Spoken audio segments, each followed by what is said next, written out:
Once you start throwing yourself at someone, you become worthless in their eyes. So when I find out that Lydia, the campus beauty who rejected my confessions 99 times, actually fell for me the moment we met, but strung me along just to enjoy the thrill of being chased, rejecting me over and over again, I decide I am done with her. I go straight to my advisor and secure a guaranteed spot in the overseas study program. Before I leave, committed to making a clean break, I plan to cut ties with Lydia once and for all at her birthday party. But when I arrive, the party is already in full swing. Familiar voices spill out from the private room. Why is Ethan late? Don't tell me he went off to prepare some big surprise. He's already confessed 99 times. Number 100 is right around the corner. Lydia, you really should say yes this time. Exactly. Everyone knows you like him. If you turn him down again, your almost boyfriend might actually walk away for good. Listening to the girls tease her, Lydia looks utterly confident. Ethan loves me too much to walk away. When he confesses again, I'll say yes. That tone, so certain, so self-assured, strikes me as nothing short of pathetic. A next time? There will be no next time. In the 2 years I spent chasing Lydia, I threw away every shred of my self-respect. I ignored the mockery of countless classmates. Every single day, I found new ways to please her, and not once did she give me anything in return. I had thought about giving up. I had cried alone in the dark more nights than I could count, but every morning I pulled myself together and went right back to chasing her. I had even been willing to give up the overseas exchange placement I had fought so hard to earn, all just to stay by her side. Then one day, I accidentally saw Lydia's phone. My contact name in her phone was my darling husband. Her photo album held over 1,000 pictures of me. But instead of joy, what I felt when I learned the truth was a deep, burning sense of irony and rage. I am exhausted. I am done. All I want now is to disappear from Lydia's world entirely. The moment I push open the door, every conversation inside dies at once. Everyone turns away in unspoken agreement, steering their conversations elsewhere, pretending they haven't seen me. Lydia picks up her drink and rejoins the game, her expression distant and cold, not even glancing up. I look at her and think, what a performance. Faced with a room full of people looking straight through me, I feel no disappointment whatsoever. I walk calmly to an empty seat in the corner and sit down. For the next hour and more, everyone else laughs and chats around me, while I sit alone scrolling through my phone, invisible as a ghost. In the past, the moment Lydia appeared in a room, I would find any excuse to be at her side, steering conversation after conversation just to catch her attention. Even this birthday party took weeks of pestering and a small army of people vouching for me, before she finally agreed to invite me. By any logic, something hard-won should be treated with more care, but seeing me sit there unbothered, relaxed, indifferent, as though her birthday means nothing to me at all, this unfamiliar indifference finally gets under Lydia's skin, and she finds herself stealing glances at me. After the birthday song is sung, and the cake is cut, it is time for gifts. I wait until everyone else has presented theirs. Then I rise unhurriedly, reach into my bag, and hand her a calendar. Everyone in the room stares. It is barely the size of a palm, just 30 pages, a laughably cheap-looking thing. I ignore their reactions, and look directly at Lydia, speaking calmly. Lydia, starting today, tear off one page every day. When you reach the last page, there will be a surprise waiting for you. That is my gift to you, a belated birthday present. Her roommates immediately burst into laughter. So this is the countdown to confession number 100, is it? 2 years and you're still going. That takes serious dedication. You really are that crazy. About Lydia, huh? Swayed by their teasing, Lydia naturally assumes that this is a countdown calendar to a 100th confession. A faint smile tugs at the corner of her mouth, then vanishes just as quickly, leaving her face unreadable. I only said I would consider it. If you reached 100 confessions, I never promised I'd say yes. They have all gotten it wrong. The day she tears off the final page will not be the day I confess. It will be the day I vanish from her world for good. I say nothing to correct them. I just smile lightly and say, Lydia, I've been chasing you this long without making any impression. I'm genuinely curious. What is your ideal type? The question lands, and the whole room falls quiet. Everyone turns to look at her with unreadable expressions. Lydia holds my gaze for a moment, then parts her lips softly. My ideal type. Before she can finish, the door swings open and pulls every eye in the room toward it, in full view of everyone. Julian walks in carrying an elegantly wrapped gift. Lydia's face softens into a warm smile. Happy birthday, Lydia. Her gaze follows the words and settles on Julian completely. She raises a finger, taps the table lightly, and picks up where she left off. My ideal type is someone cheerful and easygoing, clean-cut, handsome, the boy next door kind. Julian has barely stepped through the door and already his face lights up. He hurries to her side, presses his carefully prepared gift into her hands, and urges her to open it right then and there. In an instant, the room's attention shifts, and no one gives the earlier topic another thought. Watching the two of them surrounded by the crowd, I show no trace of hurt. I simply return to my corner seat with a calm expression. For the rest of the evening, wherever Lydia goes, Julian follows. They laugh and talk, shield each other from toasts, share a single slice of cake. I watch them quietly, and memories begin to surface. Lydia was the most sought-after girl at Tsinghua University, but she had always kept every other guy at arm's length. The one exception was Julian. Julian, her childhood friend who had grown up by her side. She would reach up to fix his hair when it fell across his forehead. She walked with him to class and carried his bag. She took bets with girls from other schools on his behalf and challenged them to competitions. Every one of these small favors was a thorn driven straight into my chest, but it was only when I learned the truth that I understood despite growing up together. Lydia and Julian had never actually been close. Julian had always trailed after her, and she had always ignored him. It was only after I came along that she began performing closeness with Julian deliberately in front of me, purely to make me jealous and drive me to chase her even harder. So watching Lydia put on the same performance right in front of me now, I feel nothing but contempt. I set down my glass, get up, and walk to the restroom. I splash cold water on my face and feel my head clear a little. I pull out some paper towels to dry my face, and with my vision blocked, I don't notice that someone has walked in beside me. Not until Julian's snide voice cuts through the silence. Only then do I sense something is wrong. Ethan, you've been chasing Lydia for years, and she still won't give you the time of day, and you still have the nerve to show up at her birthday party? I am begging you. She does not like you. Can you not read the room? You pathetic little simp. His words don't move me in the slightest. I look at him calmly. Are you finished? Julian hasn't expected that. He blinks, thrown off for a moment. Of course not. Do you know what everyone campus calls you? The guy who confessed 99 times and got nowhere? A total simp. You're supposed to be a serious student. Have you got no shame at all? Anyone with eyes can see that Lydia likes me. Why can't you just open yours and accept it? Watching him carry on like that, I remain completely unmoved. I simply shift my gaze from him to the space behind him. Before you go any further, you might want to look behind you. Julian follows my gaze and turns around, confused, and comes face to face with Lydia standing in the doorway. She has clearly been there a while. She has seen everything. The realization hits Julian like a bucket of cold water. The bravado drains from his face instantly, replaced by a pitiful, wounded expression. He rushes to her side, takes her arm, and launches into a rapid string of explanations. Lydia, it's not what it looks like. Ethan started it. He was the one picking on me. But Lydia doesn't seem to care about any of it. She has watched Julian insult me with her own eyes and acts as though she has seen nothing. She glances at me briefly, then slips off her jacket and drapes it over Julian's shoulders. It's windy out there. You're not dressed warmly enough. Don't catch a cold. She takes his hand and leads him back toward the private room. Julian hasn't expected her to react this way either. The fact that she doesn't care at all about him insulting me gives him an immediate confidence boost. He straightens up at once. He throws me one last look over his shoulder, a wide, mocking grin, savoring what he sees as my humiliation. Head down, I don't see it. I ball up the damp paper towel, toss it in the bin, and walk downstairs. The stairwell is quiet, only my footsteps. In the darkness, I replay what just happened and let out a quiet, humorless laugh. When she draped her jacket over Julian just now, her eyes were fixed on me the entire time while her mouth spoke words meant for him. Say what you will, but she is a genuinely impressive actress. If I hadn't already known what she was hiding, I might actually have fallen for it. Outside, heavy rain has knocked nearly every cab off the road. A group of us are stranded at the bar entrance. Lydia calls her family's driver, saying she will take Julian home. It's late. Everyone else is leaving. Isn't it a bit much to just leave Ethan alone here waiting in the rain? Lydia takes the umbrella from the driver. He has legs. He can manage. She doesn't spare me a glance. As she gets in the car with Julian, I watch the car disappear into the rain and turn back to my phone, still trying to hail a ride. I wait over 2 hours in the cold. Only when the rain lets up does a driver finally accept my request. By the time I get home, it is 2 in the morning. I punch in the door code, and the moment my door swings open, the door across the hall opens too. Come home earlier from now on. The sound of your door disturbs my sleep. I notice she is still wearing the same clothes from the party. I understand immediately and smile coldly to myself. I give a non-committal hum and go straight inside. I turn on the light and close the door. By the time I have changed my shoes, a loud slam rings out from across the hall. I pay no attention to it. I change into my pajamas, turn on the air conditioning, and curl up on the sofa under a blanket. This apartment, 6 months ago, after hearing from someone that Lydia had moved out of the dormitory. I had gone out and bought this place specifically because of that. I moved out too, just to become her neighbor. I brought her breakfast in the morning, said goodnight in the evening, engineered chance encounters every single day, all to win her over. And no matter how much warmth and care I offered, she never acknowledged any of it. But when I finally saw through her secret, I realized she had been pretending the entire time. Just like tonight, she's clearly been home for a while, still in her party clothes, unable to sleep because she is worried about me, and the moment she sees me, she resorts to petty complaints. I am tired of watching her say one thing and mean another. I am done playing along. I pick up my phone, open a real estate app, and list the apartment for sale. If I am leaving, I will make it a clean cut. The next morning, the real estate agent comes to inspect the unit. Still half asleep, I open the door and walk her through the basics of the apartment. I am just about to see her out. When the door across the hall opens, Lydia steps out with her car keys, and the moment she sees an unfamiliar woman standing beside me, her brow furrows instinctively. Who is she? My sister-in-law. She came by to drop something off. I say it without missing a beat. The agent shoots me a startled look, but she is a professional. She doesn't give me away. She makes a quick excuse and takes her leave. I go back inside, change, and head out for campus. I turn the corner and find someone blocking the elevator. Lydia. I look up, puzzled. Hadn't she been on her way out just a moment ago? Why is she still here? Lydia meets my confused gaze and says, a little stiffly, I'll drive you to campus today. I have no idea what has gotten into her, so I shake my head and decline, but she is oddly insistent, pressing the offer again and again, cycling through one excuse after another, from you'll be late to it's on my way. It looks like she is about to throw in something about saving the environment, and I have neither the energy to keep arguing nor the time to waste, so I agree. The entire drive passes in silence, not a single word between us. She is so used to me filling every silence with chatter, that this quiet version of me clearly unsettles her. A flicker of unease crosses her mind. This isn't her imagination. Something about me has genuinely changed these past few days, and that change, for reasons she can't quite name, is beginning to frighten her. When we arrive at campus, I unclip my seatbelt, drop a quick thanks, and get out before she can say anything. I walk briskly through the school gates, and notice that everyone I pass is staring at me with strange, loaded expressions. That's Ethan, right? Yes, that's the one trending online. How embarrassing. The murmurs make no sense to me. I pull out my phone immediately, and find a string of links from friends waiting for me. I tap one open, and find that someone has submitted the full story of my pursuit of Lydia to a campus roast board, and it has gone trending. The tag reads, Tsinghua University's #1 simp. I stand there, frozen. The top post under the tag is the original submission, documenting every detail of my 2-year pursuit in exhaustive detail, including the full contents of my love letters. From a distance, I can see a crowd gathered around the campus notice board, which is plastered from top to bottom with copies of those letters, while the crowd laughs and comments freely. Oh please, I am lost in your eyes? That's unbearable. 99 love letters, every single one of them dripping like this. Genuinely unsettling. Isn't he supposed to be the top academic talent at Tsinghua? How does someone that smart become such a simp? The mockery hits something deep. I push straight through the crowd, and tear the letters down one by one. By the time I reach the last one, Julian's sharp voice cuts through from behind me. Lydia, Ethan has confessed to you so many times. How much do you actually like him? Lydia's voice is as cool as ever. She says one word, 0. With both of them now present at the scene, and me standing there having just been publicly humiliated, the laughter from the crowd grows louder and more gleeful. Some in the crowd, eager to fan the flames, aim snide questions at me. Ethan, 99 confessions, and you scored a 0. Shouldn't you try harder? When's confession number 100 going to be? Come on, let's all watch and give you some pointers. I clutch the torn pieces of the letters in my fist, my index finger white from the pressure. Words rise to my lips. I am about to speak, but looking around at the pitying stares closing in from every direction, I hold back. Instead, I raise the torn letters high above my head like a battle flag, and announce to the entire crowd, fine, confession number 100, Central Square, December 3rd, 9 in the morning. All students welcome. Bring your friends. Without waiting to see anyone's reaction, I hold my head high and walk away. I skip my morning classes and go home instead. I tear every last love letter to pieces, burn them to ash, and flush every trace of them down the drain. That weekend, a student club I had nearly forgotten about sends out a message calling for a gathering. I need to hand in my resignation from the club anyway, so I go. But when I push the door open, I find Lydia there. Lydia, who never attends these things, showing up for the first time anyone can remember. I act as though I haven't seen her, and take a seat alone in the corner. The moment they see me, Julian's friends launch into their usual routine. How did Lydia end up agreeing to come? Obviously because Julian loves a good time. Everyone knows our campus beauty only ever listens to him. I have no interest in their little games. I pick up a few tangerines and start peeling them. Once everyone has arrived, the club president kicks things off. I have no interest in playing, but I am pulled in anyway, and have to drag myself through a thoroughly tedious round of truth or dare. After 7 or 8 rounds, Lydia finally loses. The room erupts. The campus beauty draws the card. Kiss any male in the room for 3 minutes. Come on, who's the lucky one? I know she won't pick me. I don't care who she picks. I look down and turn the dice over in my hands. As expected, Lydia chooses Julian, but she has one condition: all the lights have to be turned off. The room goes completely dark, nothing but the sound of breathing. 3 minutes later, the lights come back on. Lydia is already back in her seat. Julian stands there alone, his expression sour, because Lydia hasn't kissed him. I glance at him briefly, hear the president call the next round, and toss my 3 dice onto the table without much thought. 3 ones, the lowest possible roll. Without a word, I draw a card from the pile, the exact same dare as before. The energy in the room spikes immediately. Every pair of eyes bounces between me, Lydia, and Julian. I ignore all of it, give the spinner a casual flick, and watch the needle land on a junior student sitting across from me. For a moment, everyone assumes I'm backing out of something. Sorry to put you on the spot, I say to her. She looks completely bewildered, and is just getting to her feet, when Lydia abruptly shoots up from her seat and kicks her stool over. Before anyone can make sense of it, Lydia cuts in coldly. We've been at this long enough. I'm tired. Time for a break. She says it, and her roommates immediately chime in agreement. The president has no choice but to call an intermission. During the break, a few girls mention they are hungry, and Lydia's roommates promptly drag the guys downstairs to get snacks. They are gone for 20 minutes, with no sign of anyone coming back. The president decides not to wait any longer, and calls the game back into session. I put my phone down, and look around. The junior student is gone. More precisely, every girl in the room has disappeared except Lydia. I don't even need to guess. This has Lydia written all over it, but I have no intention of playing into her hand. So I pick up the 500 milliliter glass in front of me, raise it to the room, and say, my chosen partner has left. Per the rules, I'll take the drinking penalty instead. I tip my head back and drain the entire glass without flinching.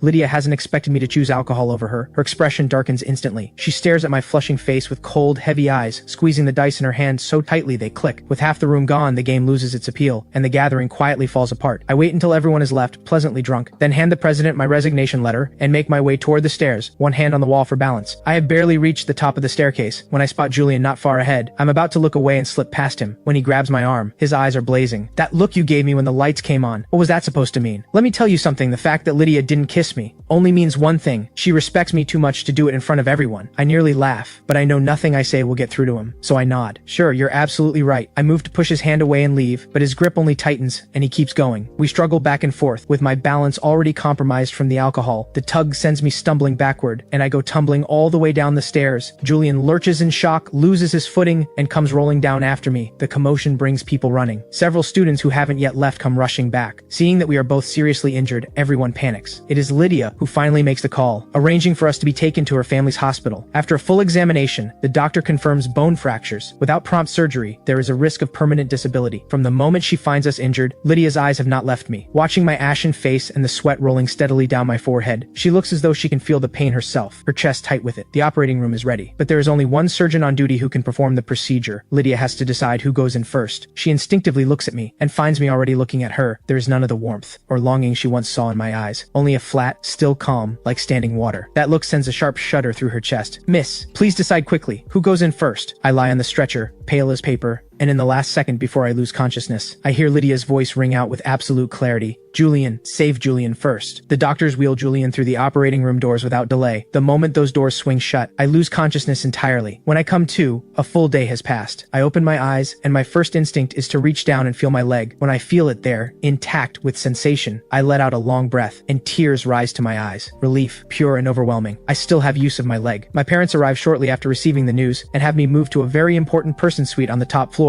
where they look after me carefully. 2 hours later, Julian is placed in the room directly across from mine. Lydia walks him in herself, her arm linked through his. For the convenience of the medical staff, both room doors are kept open, giving me a clear view of everything happening across the hall. Julian complains constantly about the pain. Lydia keeps finding new topics to distract him. When the hospital meals don't suit his taste, she goes home herself and prepares a spread of light, easy-to-digest dishes to bring back for him. When he complains that lying in the ward is boring, she sources a steady stream of novelties and entertainment to keep him occupied. Over the 10 or so days of their stay, the two of them are so visibly close that the nurses begin gossiping, speculating about whether the hospital director is about to gain a son-in-law. I listen quietly and say nothing, but I know perfectly well that every bit of it is staged for my benefit. I have closed my room door well over 100 times, and every single time, a nurse appears almost immediately to check on me, which is far too consistent to be coincidence. On the day of discharge, I run into the two of them again in the underground garage. The moment she sees me, Lydia helps Julian up from his wheelchair and gets him into the car. Ethan, I hear you live right across from Lydia. We'll give you a lift. I have no interest in engaging with him. I get in without looking up. When the car pulls up to our building, I decline my parents' help and make my way home alone on my crutches. The elevator rises from the basement to the ground floor. Lydia, who is supposed to be driving Julian home, suddenly steps inside. We look at each other briefly. Neither of us says a word. The elevator stops at the 17th floor. Lydia stands at the threshold but makes no move to leave. I shift my crutches and maneuver past her to step out first. I walk slowly, but she walks even slower behind me, and I can feel her gaze on my back the entire way. When I reach my door and go to enter the code, my crutch slips and clatters to the floor. I have to brace against the wall and lower myself down carefully. My fingers have just closed around it when a shadow falls over me. Lydia has crouched down beside me, perhaps to pick it up, but the moment our eyes meet, she draws her hand back and busies herself tying a shoelace that has come undone. I let out a quiet, sardonic laugh, pick up the crutch, haul myself to my feet, and go inside. After a long recovery at home, the end-of-term exams arrive. Although I am leaving the country soon, my leg is recovered enough for me to get around, so I don't apply for a deferred sitting. I go in and take the exam. The lecture hall has too many stairs for my injury, so I take a seat in the front row of the middle section. Not long after, Lydia walks in supporting Julian. The moment Julian spots me, he immediately complains his leg is hurting and insists on sitting in the front row. Lydia helps him into the seat beside me, then takes the spot against the wall herself. The exam begins shortly after. The instant the invigilator descends the last step of the aisle, Julian flicks a pre-prepared paper ball across the gap and onto my desk. My hand stills on my pen. Before I can make sense of what has happened, the invigilator spins around and snaps at me. I made it absolutely clear before the exam, you may perform poorly, but your integrity is non-negotiable. Cheating is not acceptable. And you do it anyway? Ethan, your results are void. Only then do I understand what Julian has been up to. I am not about to take this lying down. I stand up immediately and demand they check the security footage. Unfortunately, the building lost power that morning, and the classroom cameras never came back online. Watching Julian's expression shift from alarm to quiet satisfaction, I can barely keep my composure. Lydia is sitting right beside Julian. She has seen everything. The invigilator, not wanting to be unjust, calls Lydia forward immediately. The academic buildings at Qingda were funded by Lydia's family. She owes no one any favors, and her reputation for fairness and integrity is unimpeachable. Her word, among both students and faculty, carries absolute weight. After hearing the full account, Lydia raises her eyes and looks at me for a moment. Then she says calmly and evenly, Julian was not the one cheating. Those words land like a verdict. Ethan, what is there left to argue? You cheat, you deny it, and then you try to blame a classmate. Absolutely shameless. I wonder now whether your previous results were also obtained dishonestly. Either way, this incident will be formally reported to the entire university. I stand there and feel something cold close around me. I had invoked Lydia's name because I believed that when it truly mattered, she would stand by what was right. I had not imagined she would give false testimony for Julian's sake, having witnessed every detail with her own eyes. There is nothing left to say. I hold Lydia's gaze for a long moment, then leave without a word. Lydia sees my reddened eyes, and something in her falters. She moves on instinct, rushing out after me and stepping into my path. Ethan, I know Julian was wrong, but he's sensitive. I didn't want people talking about him. Not a single apology, just excuses on Julian's behalf. I'm starting to wonder whether what I saw on her phone that day was some kind of hallucination. So that's your justification for slandering me? He can't handle being talked about, but I can? Lydia, do you think that because I've confessed to you 99 times I must have skin thick as a wall, that I'm somehow immune to humiliation? Seeing me like this, Lydia's composure flickers. She reaches out and takes my hand. That's not what I meant. It's just one exam. You can make up the credits. I'll find a way to make it up to you. What happened today? All of it. Make it up to me? You don't even like me. What exactly do you plan to do? The sarcasm in my voice hits Lydia somewhere she hasn't expected, and she nearly lets the truth slip out. Who said I don't like? She catches herself the instant the words leave her mouth and stops short. Trust me, when the 100th confession comes, I'll make things right. She has come within a breath of promising she will say yes. The old Lydia would never have shown this many cracks, but I've long since gone cold, and I pull my hand free. Then keep tearing those pages. Wait for the last one. Lydia stands there watching me pull away. For the first time, her voice softens. All right, 3 days left. I promise I'll give you an answer you'll be happy with. 3 days before my departure, the apartment, listed for over 2 weeks, finally sells. The agent comes by with the contract. I sign without hesitation. In 3 days, I will be gone. These last few days, I will clear everything out so the new occupant can move straight in. The agent notes the date. I walk her to the elevator. The moment the door opens, Lydia steps out carrying 2 shopping bags. She studies the agent for a moment, then smiles politely. Good morning. The agent replies with a slightly dazed good morning in return. After the elevator doors close, I turn to go, but Lydia calls after me and holds out one of the bags. I was passing by and ended up buying too much. Want some? I glance inside. Candied dried fruit, my favorite. The shop is on the east side of the city. Over 2 hours round trip with an hour-long queue on top of that. She has gone out of her way to buy something she knows I love, then invented a reason to give it to me. I take it without a word and toss it away the moment I get inside. The bag traces a clean arc through the air and lands squarely in the bin. 2 days before I leave, I go to a print shop and spend several thousand yuan printing 10,000 palm-sized cards. I go back to the dormitory and ask a few of my roommates to climb to the roof of the main building on the 3rd and scatter the cards down onto the square below. My roommates have heard everything that has happened recently, assuming I still am not ready to let go. They urge me to reconsider. Come on, after everything she's put you through, why keep doing this to yourself? She really went too far. Your feelings deserve so much better than that. I have already made my peace with everything, but hearing them care like this still brings a quiet warmth to my chest. Don't worry, I know what I'm doing. Just scatter them for me. I've already hired a cleaning crew to handle the aftermath, and I'm not confessing. What I'm actually doing is saying goodbye. That stops them cold. They stare at me, trying to figure out what I am really up to. I thank them again and turn to go, as they watch me walk away. One of them opens the box and pulls out a card. It reads, Ethan will never love Lydia again. The day before I leave, I go to campus to complete all the remaining formalities, then head home and begin packing. I've only been here 6 months, so there isn't much, but almost everything is connected to Lydia in some way. I find a few boxes and fill them. The scarf I spent 2 weeks knitting for her. I cut it into a tangle of loose threads. The ceramic vase she donated to a charity auction, which I went to extraordinary lengths to buy back. I smash it to pieces. Every love letter I wrote for her through sleepless nights, I feed into the shredder. The moment all of it hits the bin, everything between Lydia and me will become the past. In the end, only 2 pieces of clothing remain. The shirt she was wearing the first time we met, and a pair of loose black jeans. I strike a match and burn them both. I stand up and find Lydia standing not far away. I'm just clearing out some things I no longer need, I say, and with that, I turn and go upstairs. That same morning, I am woken at dawn by noise coming from across the hall. I open my eyes, still half asleep, and pick up my phone to check the time, only to find the notification bar flooded with messages. It takes me a moment to work out that all of them are coming from a group chat of around 20 people. A year ago, wanting to learn more about Lydia's tastes, I had quietly added myself to it and simply never left. Lydia had no idea I was there. The ones flooding the chat at this early hour are Lydia's dormitory friends. You're up this early, Lydia. Don't tell me you were too excited to sleep. Obviously, she's been restless since 11 last night. So are you really going to say yes to Ethan's confession this time? My thumb pauses on the screen. Below, I see something rare. Lydia has typed out a long reply. It's not about saying yes. We've always had feelings for each other. This is just things falling into place the way they were always meant to. Stop asking obvious questions and help me pick an outfit. This one or this one. She follows the message with dozens of outfit photos, and the chat explodes. Good grief. Is this really the same Ice Queen who swore off all men? Look at her now. Amid the flood of amazed reactions, Lydia sends just one more line. I love him. There is no one else. Not in this lifetime. Reading those words, I laugh out loud. I can't help it. So many memories surface at once, and seeing that declaration of love, all I feel is the absurd, bitter humor of an O. Henry twist. She loves me, so she rejected my confessions 99 times, and let me become the laughingstock of the entire campus. She loves me, so she ignored me constantly and staged intimacy with another man just to provoke me. She loves me, so she twisted the truth and framed me, and trampled on every sincere thing I ever offered her. If that is what her love looks like, I am not equipped to carry it, and I want no part of it. The messages in the chat come faster and faster. Some of the girls living on campus send photos from the square. It's barely past 7 and the square is already filling up. Everyone's here for the 100th confession. Lydia, get here soon. The confession's about to start, and you won't be able to push through the crowd. I am about to put the phone down when I see a private message from Lydia. I'm heading out now. What about you? I am heading out too, just not in the direction she expects. I find myself wishing I could see her face when those cards rain down, and then again, when she finds out I have already left the country. But I won't be there to see any of it. From this day forward, everything about Lydia is no longer my concern. I finish packing at an unhurried pace, turn to take one last look at the bare empty room, then take out my phone and block every number and account connected to Lydia. When it is done, I feel lighter than I have in years. I pick up my suitcase, turn my back on the room, and walk toward a bright and brand new life. 5 minutes to 9. The square is packed, an impenetrable sea of people, with security guards deployed across the grounds just to manage the crowd. Looking down at the scene from above, my roommates are wide-eyed with a kind of awed excitement. With this many people, whatever happens next will be all over campus within the hour. Good. That way, even after Ethan is gone, no one can keep talking about him behind his back. They are still talking over each other when the clock hits 8:59. Ethan's already at the airport. Let's move. Everyone scatter the cards. Everyone take photos. We need him to see this before his plane takes off. The words have barely landed when the 9 o'clock alarm goes off. Two of them take their positions on either side of the rooftop and push the thick stacks of cards they have placed on the ledge over the edge. In an instant, a blizzard of white cards cascades down from the 16th floor. Down in the square, someone with poor eyesight calls out, "It's snowing!" Everyone looks up. As the cards near the ground, people surge forward on tiptoe, snatching them up and craning to read what is written. At the very center of the square, Lydia stands looking up at the rest of them. Her friends take in the spectacle around them, clicking their tongues in admiration. How many are there? 10,000? Ethan really pulled out all the stops. Listening to their admiring words, Lydia's heart swells with anticipation. She reaches up and catches a card as it drifts past, and turns it over with a small, expectant smile. The moment she reads what is printed there, every expression leaves her face. Her friends lean in, ready to tease her, then see the words, and their eyes go wide. Their voices come out halting and uncertain. This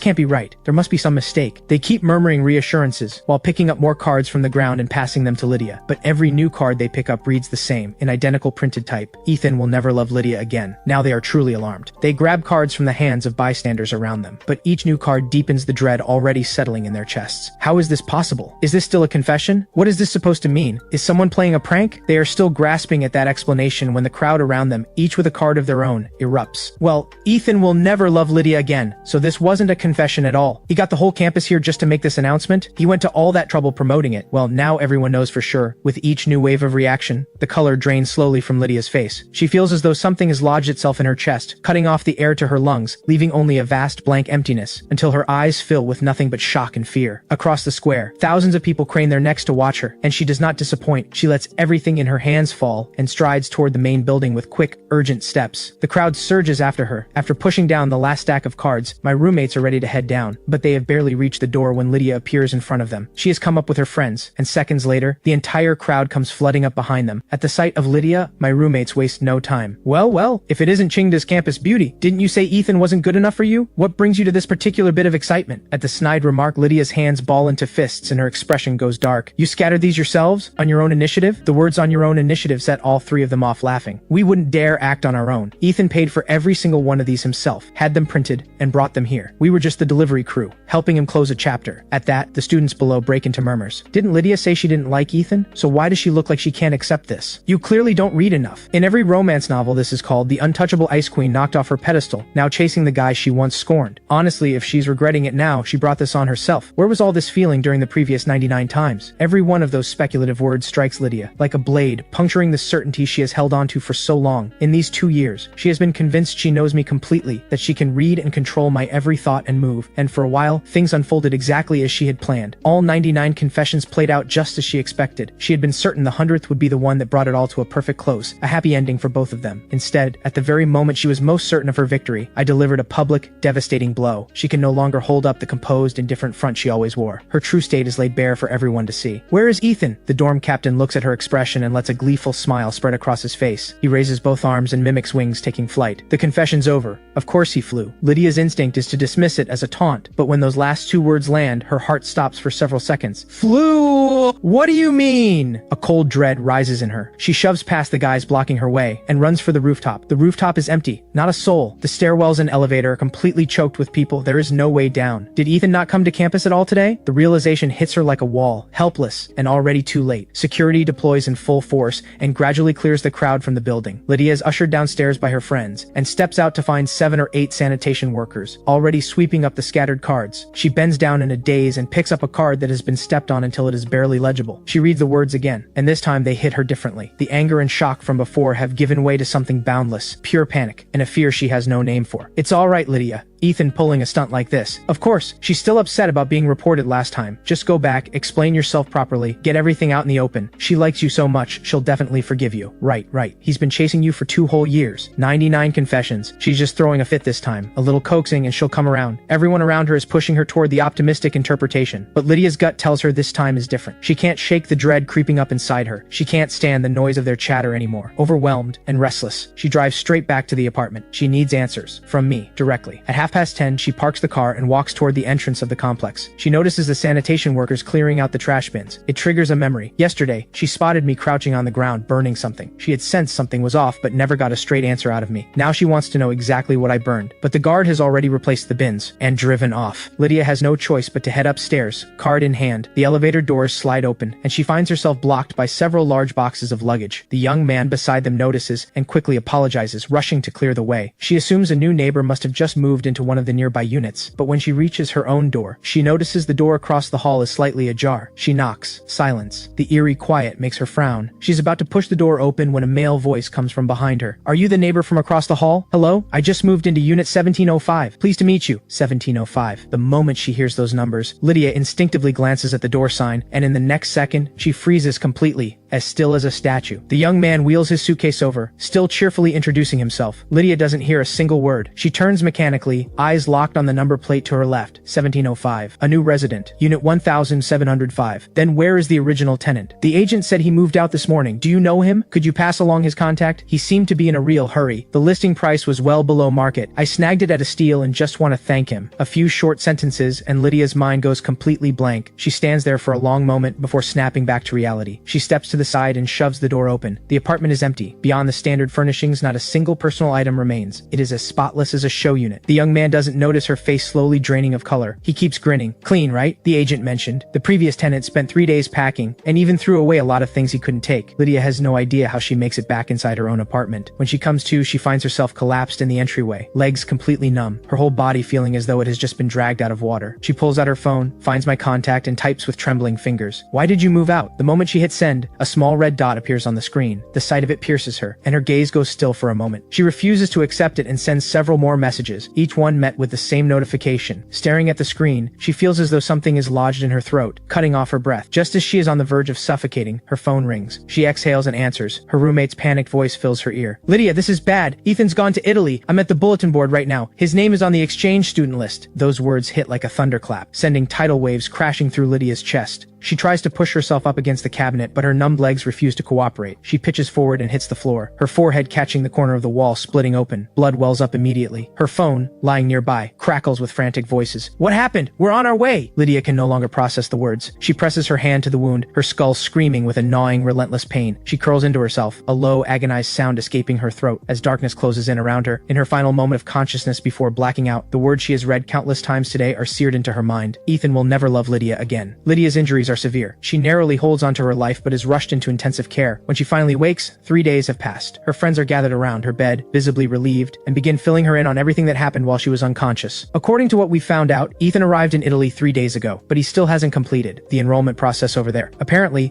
after the list was posted, someone filed a report against him at the school, claiming he cheated on an exam and should have his exchange spot revoked. If the spot gets cancelled, he'll most likely have to come back. Don't worry, Lydia. He's not going anywhere. Lydia's heart lurches. Her eyes fly open. She is still processing everything when a knock comes at the door. One of her friends rushes to answer it. The others turn to look, and in walks the formidable Professor Lin, his expression grim. He gives the figure in the hospital bed a brief cutting glance, his authority so commanding that no one dares meet his eyes. You're Lydia. I hear you were behind the plagiarism incident involving Ethan and Julian. Julian, I'd like a word. At those words, her friends don't linger. They slip out of the ward without a sound. Watching the door close slowly behind them, Lydia raises her chin just slightly. It was me. The confirmation lands, and Professor Lin's face floods with fury. His voice drops to a deliberate, heavy weight. Ethan told me you fabricated evidence. Do you have any idea what you've done to his future? Once that documentation is processed, combined with the public backlash he faced because of you last time, it will follow him everywhere. You will have ruined his entire life. He cared for you, but honestly, has he done a single thing to wrong you in 2 years? Do you hate him so much that you won't stop until you've destroyed him? If you have even a shred of decency left, go to the school right now and tell them the truth. Lydia's head is ringing. Panic floods through her in an instant. She had only done it out of spite, angry that I hadn't chosen her for the club event. She had lied to the supervisor just to force me into making peace with her. She never imagined it would set off a chain reaction of this magnitude. She no longer thinks about her wound. She struggles to her feet, insisting on going to school with Professor Lin to set the record straight. The moment they step out, the medical staff block their path. The doctors refuse to let her leave. They plead with her, but she doesn't hear a word of it. She goes back to school anyway. Professor Lin has already arranged a meeting with the head of the disciplinary committee, in front of the dean of the design school and the supervisor. Lydia names Julian as the one who plagiarized. Julian doesn't see the reversal coming. He panics immediately, bursting into tears and denying everything. The supervisor is equally blindsided by the retraction and doesn't know what to believe. Lydia's expression stays cold as she unlocks her phone and pulls up a photo. This is a letter Julian wrote to me by hand. My family will bring the original shortly. You can compare the handwriting with the note. At that, Julian's crying turns into desperate sobbing. Lydia, it's me. Julian, have you forgotten we grew up together? This is all in the past. Why are you lying? Lydia watches him deny the undeniable, and a flash of contempt crosses her eyes. I never liked you. Everything before was just an act. I'm done performing now, so I'm certainly not going to cover for you. You did this. Own it. All the way to the end. The words have barely left her mouth when Lydia's family arrives with the original letter. After careful comparison, the handwriting on the note is confirmed to be Julian's. The disciplinary committee convenes immediately and issues a school-wide announcement to correct the record. Given the severity of the misconduct, Julian is expelled, and the incident is entered permanently into his academic record. By the time everything is resolved, night has fallen. Lydia steadies herself against the wall and calls out to Professor Lin. Professor Lin, does Ethan know what's been happening back here? Even though the matter is resolved, Professor Lin's anger has not fully cooled. He looks at her without warmth. He was nearly expelled. Of course he knows. Did that fall damage your brain? The scolding stings, and Lydia feels worse by the second. Still, she wants to say something. Now that everything's cleared up, will he come back? That spot is the only one in the entire design school. Ethan earned it on merit. 3 solid years of study in Italy will open every door for him. Why would he come back? Besides, with someone like you still at Qingda University, staying away saves him the grief. If I'd known he'd lose his head over someone like you, I would have talked some sense into him from the start. When it comes to relationships, you have to choose wisely. I am stretched out sunbathing by the sea when Professor Lin's call comes through to tell me everything is fine. I have no idea how he got Lydia to tell the truth, but I thank him from the bottom of my heart. Professor Lin offers a few more words of advice and hurries off to a meeting. I take a sip of the juice beside me and ease back into the beach chair without a care in the world. 3 days ago, I arrived in Italy. I had planned to complete my enrollment right away, but the university called back to China to verify my records and suddenly notified me that there was an issue with my spot, temporarily unresolvable. It is only after asking my roommate that I learned someone had filed an anonymous complaint against me. So I reach out to Professor Lin, explain the situation, and ask him to see what he can do. Professor Lin is one of Qingda University's most distinguished figures, but I know this situation is complicated, and I have prepared myself for the worst. I have to say, ever since Lydia came into my life, my ability to handle pressure has gone up considerably. Even now, staring down the possibility of expulsion, I stay calm. I even have the presence of mind to buy a last-minute flight and come to the coast for a little holiday. Now that everything is settled, I let myself truly relax and start thinking about when to head back and finish the enrollment paperwork. I'm scrolling through flight options when a message pops up in the dormitory group chat. Ethan, Lydia just came by looking for us. She says she wants your contact info. She claims she wants to apologize. We're not falling for it, don't worry. We didn't give her a single digit. You should see her. She looks absolutely wrecked. There's bandaging all around her head. Apparently she was in intensive care just a couple days ago. She's getting exactly what she deserves. Reading their vivid commentary, I instantly picture the scene of Lydia being turned down flat when she asks for my new number. The corner of my mouth curls into a small smile. I send a generous red envelope into the group chat. Thank you all for having my back these past few days. Everything has been sorted. When my 3 years are up, dinner is on me. I'll thank you all properly in person. I book the next flight back to Milan, stretch leisurely, and get to my feet, walking back to the hotel across the soft sand. This time, the enrollment process goes smoothly, not a single hitch. I look down at the stamped stack of documents in my hands, and the brand new student ID I've just been issued, and let out a satisfied smile. Will you be staying in the dormitory or have you arranged your own accommodation? I've already sorted out an apartment. I'm not particularly comfortable with the chaotic social environment of international student dorms, so before the trip, I purchased a small apartment near the campus. I grab my suitcase and head there straight away. When I arrive, I look at the staircase in front of me, try lifting lifting the heavy suitcase and let out a long sigh. I am weighing whether to pay someone to help when a beautiful young woman walks up beside me, asking in English if I need a hand. I nod quickly, and Sophia helps me carry the luggage up the stairs, chatting pleasantly as we go. By the time we reach my door, we've just finished exchanging introductions. I bow slightly to thank her. She holds out her reddened palms for me to see, and jokes with a smile. I just did you a favor. A simple thank you isn't quite enough, is it? Would you mind giving me one of your business cards? The request catches me off guard for a moment, but I recover quickly. After rummaging through my things, I can't find any cards. I look up apologetically. Sorry, no worries. She produces a pen seemingly from nowhere and extends the back of her hand toward me. Your number, if you wouldn't mind, right here on my hand. I hesitate for a moment, then take the pen and write out a long string of digits on her hand. After moving into the new apartment, I spend several busy days finally getting the place in order. That evening, I receive word that all exchange students in my cohort have completed check-in, and there is a welcome ceremony in the auditorium tomorrow. I make a note of the time and head out early the next morning. These past few days, I've taken the chance to wander the campus whenever I'm free, but the university is enormous, and the buildings all look remarkably alike, so I get lost again. With time running out, I am just about to ask someone for directions when my phone rings, an unfamiliar number. I pause for a couple of seconds, then answer. A voice I vaguely recognize comes through, but I can't quite place it. I'm still puzzling over it when someone taps me on the shoulder from behind. I turn around and find Sophia, the one who helped me with the luggage, grinning at me with her phone still held to her ear. It clicks. That's her number. My face breaks into a look of pleasant surprise. We slap hands in a quick greeting. What are you daydreaming about? I tell her honestly about my predicament. At the mention of the auditorium, she immediately says she's heading there too. Well, you can keep me company, and since I know the way, I'll lead. I trust her without question. We weave through the labyrinthine campus together, laughing and talking the whole way. After about 10 minutes of winding turns, Sophia points at the building ahead and tells me, "That's it. I checked the photo a senior sent me. It matches exactly." I wave my thanks to Sophia. The welcome ceremony runs for 2 hours. By the time I step out of the auditorium, my back is stiff. I'm still thinking about lunch when someone appears right in front of me. It's Sophia, smiling and asking about my lunch plans. I am at a loss, and she can tell. She smiles, recommends a restaurant nearby, and invites me to join her. I agree and follow her out of the campus. When we arrive, I realize it's a Chinese restaurant. A flicker of surprise crosses my face. You want to take me to a Chinese restaurant? Can you handle it? I've heard it can be hard to adjust to the food here. I wanted today's lunch to be a pleasant experience for you. And I've also been wanting to try Chinese food, so this seemed like the perfect choice. I hadn't expected such thoughtfulness. I don't want to disappoint her. Then let's do it. I'll take the role of host for this meal, and I hope to give you a proper introduction to Chinese cuisine. We walk in talking and find a seat, thanks to Sophia's lively, yet considerate personality. The meal turns out to be genuinely enjoyable. We talk about the differences between Eastern and Western culture, then drift into all the interesting things happening around campus. And before long, we're chatting like old friends. After lunch, Sophia walks me back to my apartment. At the door, her expression turns a little reluctant. Would you do me the honor of joining me for afternoon tea this weekend? The weekend brings rare, perfect weather. I show up happily, and we settle into a relaxed conversation at the garden cafe. A flock of white doves drifts in from the lake, and a feather floats down and lands on my head. Sophia notices and laughs, leaning in to brush it away. We're close enough that from a distance the scene looks quite intimate. I look up at her, a smile in my eyes. Thank you. The words have barely left my lips when my peripheral vision catches something, and my gaze locks in place. The woman standing in the doorway, head wrapped in bandages, face hollow and exhausted. She looks just like Lydia. Before I can look more carefully, the woman is already bearing down on us. She lowers her bloodshot eyes, surveying the table of pastries from above, her gaze darting between the two of us. Who is she? That voice. I confirm it immediately. This is Lydia. I have no idea how she tracked me here, but her showing up doesn't surprise me in the slightest. I always knew she would follow me to Italy eventually. In Lydia's mind, I am prey she already owns. She would never allow me to slip out from under her watch. I have been ready for this reunion. So when she comes at me with that hostile tone, I stay completely composed. A new friend. Friend? What kind of friend? Girlfriend, is she? The last few words come out through gritted teeth. She never imagined that after dragging herself here half-wounded across thousands of miles, ready to lay everything bare, she would walk in on me on what looks like a date. A few days abroad and he's already found someone new? Didn't he pursue her for 2 years, get turned down 99 times without giving up? Wasn't the 100th time supposed to be the one? So why is he going back on his word? You forgot? I don't give her the chance to dredge up the past. Honestly, chasing after you wasn't exactly my proudest chapter. Why shouldn't I forget it? Beyond your looks, there's nothing particularly remarkable about you. I've moved on. If I want to explore other options, do I need your permission? The words hit Lydia like cold water to the face. She stares at me in disbelief, eyes full of suspicion. Ethan, what happened to you these past few days? We had an agreement. I've been great, actually. Eating well, sleeping well. Thanks to you, I even had time for a little vacation. You, on the other hand, showing up out of nowhere. That I'm not pleased about. If you can take a hint, please leave this cafe. Frankly, you're interrupting my time with Sophia. I say it breezily, as if it is the most natural thing in the world. The casual dismissal drains what little color is left in Lydia's face. It dawns on her for the first time. Things have truly slipped, beyond her control. I was wrong before. I shouldn't have used your feelings against you. I'm sorry, Ethan. Please forgive me. Just give me one more chance. I glance at her trembling hands, raise an eyebrow, and let a note of sarcasm into my voice. I'm not worthy of an apology from the campus beauty. Don't worry. We're strangers from here on out. You don't need to lose any sleep over me coming after you. She She sees the resolve in my eyes and knows I am not bluffing. Panic surges through her, and without thinking she grabs my hand, gripping hard enough to make me wince. Sophia, who hasn't understood a word of our exchange, initially assumes we're just catching up like friends, but when she sees my hand going red from Lydia's grip, she quickly stands to intervene. To Lydia, this is a provocation. Without a second thought, she shoves Sophia's hand away. Sophia stumbles back a few steps. Lydia gives her a cold, dismissive look and tries to drag me out. Sophia steadies herself against the wall. She sees me resisting and slaps Lydia across the face. The two women are at each other in an instant. Several customers, afraid of getting caught in the middle, pour toward the exit. The owner on the second floor calls the police without delay. Officers pull the two apart and bring them both back to the station. Lydia's head bandages have been ripped off in the struggle, exposing the raw wound beneath. The officers visibly recoil at the sight. They instinctively assume Sophia was assaulting someone already injured. Sophia protests vigorously, and Lydia, battered as she is, gives just as good as she gets, insisting Sophia through the first blow. They argue for what feels like half the day, nearly shattering the officers' eardrums, with no clear resolution as to who started it. Left with no other option, the officer turns to the only eyewitness present, me. Sir, could you please describe what you witnessed at the scene? At those words, both women turn in unison, fixing their urgent stares on me. I don't hesitate. I raise my hand and point directly at Lydia. She pushed first. Lydia goes rigid, standing completely frozen, unable to believe I've named her. Her voice trembles. I just pushed her once. She's the one who hit me. Ethan, why would you? The sentence breaks off. A flash of clarity cuts through her, and in an instant she understands exactly why I said what I said. He's paying me back. He wants me to know what it feels like to be falsely accused. The realization leaves her speechless. The officer doesn't understand Chinese and asks me to translate. I keep things simple and factual. I was having lunch with Sophia. This woman barged in, caused a disturbance, tried to forcibly take me away against my will, and then shoved Sophia. That's what triggered the fight. The last flicker of hope inside Lydia is extinguished completely. She opens her mouth, her voice rasping and hollow. You'll never stand on my side again, will you? I glance at her sideways and give a cool smile. I'm an honest person. I stand on the side of the truth. Lydia still can't let go. She presses on. Then if she had pushed me first, would you have honestly said so? Do you even need to ask? We're strangers, Lydia. Sophia is young and doesn't deserve any of this. Of course I'm going to look out for my friend. I drop that line and walk away without another glance at her face. With my testimony and security footage pulled quickly, the truth is confirmed in no time. Lydia is detained for causing a disturbance as a foreign national. I wait for Sophia to be released and offer her both my thanks and my apologies. She waves it off, unfazed by her minor injuries, and instead says today was interrupted so she'd like to plan something for next week. I think it over carefully.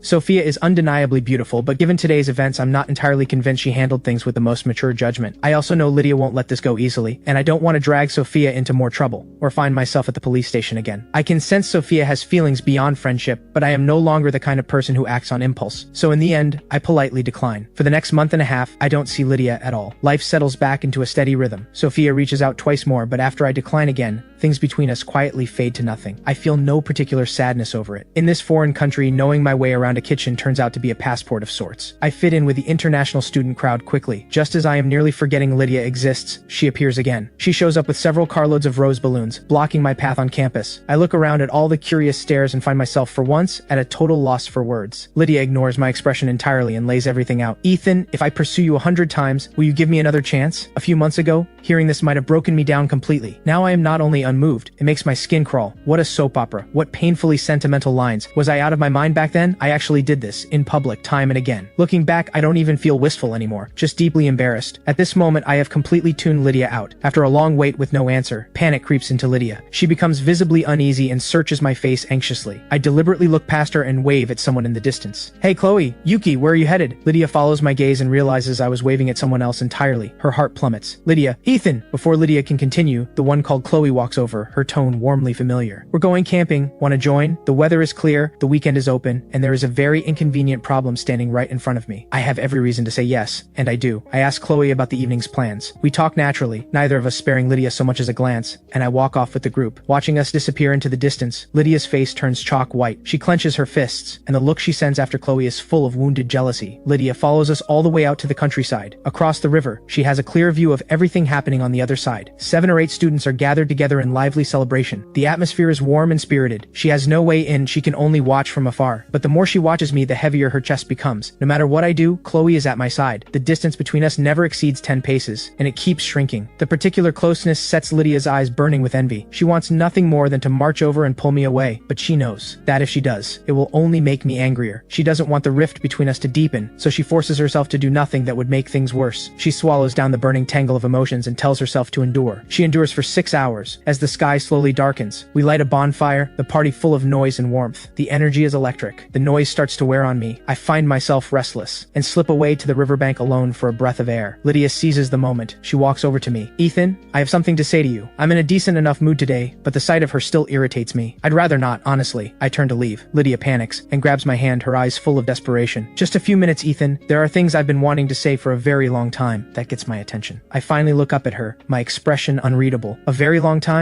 Like what? That you fell for me at first sight 2 years ago? By the end, there is clear mockery in my voice. Lydia goes rigid, as if struck by lightning. She never imagined she would hear the secret she thought she had buried so carefully, spoken aloud by me. I don't bother with her reaction. The sarcasm on my face deepens. Lydia, think about it honestly. If you said those words out loud, not just to me but to anyone, even yourself, would you actually believe them? What kind of secret feelings stay perfectly hidden for 2 full years without a single leak? Who turns down the person they're supposedly in love with 99 times in public just to protect their own ego? And who, at every single moment of crisis or pain, consistently shoves the person they claim to love straight into the opposing corner? Is that love? It sounds a lot more like hatred to me. Lydia's mind goes completely blank as the words hit her. She desperately wants to deny it all, but not a single rebuttal comes to her. Only hollow, feeble words. That's not it, Ethan. I really do like you. Everyone around me knows it. They can all vouch for me. Since I had no idea, how was who you liked any of my business? From where I stood, the person you cared about from start to finish was Julian. Go tell him all about your undying devotion. Pour your heart out to him. You two were perfectly matched, and the whole thing made me sick from beginning to end. The undisguised disgust on my face is the last thing Lydia can take. Her body shakes uncontrollably, yet she refuses to let go, stubbornly trying to hold me there. I have no patience left for this. I pull my hand free and turn to leave. The instant our hands part, Lydia feels as if she is losing everything at once. A dull, crushing ache spreading through her chest. All the strength drains out of her at once, leaving her swaying as though she might fall. I look away without effort, walking back to the group with a light step. I assume that once everything has been said, Lydia will finally give up. I am very quickly proven wrong. She simply cannot take no for an answer. For the next several months, anytime I step outside, I can count on spotting her within 20 meters. Every few days, she shows up in front of me with some elaborate gesture, calling it a confession of love. Once, twice, by the third time, I have already stopped counting. Faced with her single-minded obsession, I give her nothing. I ignore her when I can, and when I can't, I call security, and have her removed on the grounds of disrupting the peace. Word spreads quickly. Before long, the entire campus knows who Lydia is, and knows all about her relentless pursuit. Wherever she goes, people point and whisper. She doesn't seem to care. Her eyes stay fixed on my back. She believes that if she just keeps going, she will eventually reach me. Reality has other plans. Not only do I show no sign of being moved, I accept the attention of other women right in front of her. Lydia can only watch as I grow closer with the women around me. Slowly, Lydia begins to grow accustomed to the sight of me surrounded by admirers. She reluctantly admits to herself that I was right. I was never her property to keep. After rejection upon rejection, she goes numb. No matter what cutting thing I say or what cold look I give her, she no longer feels the sting. She counts each attempt from 1 to 50 as winter turns to spring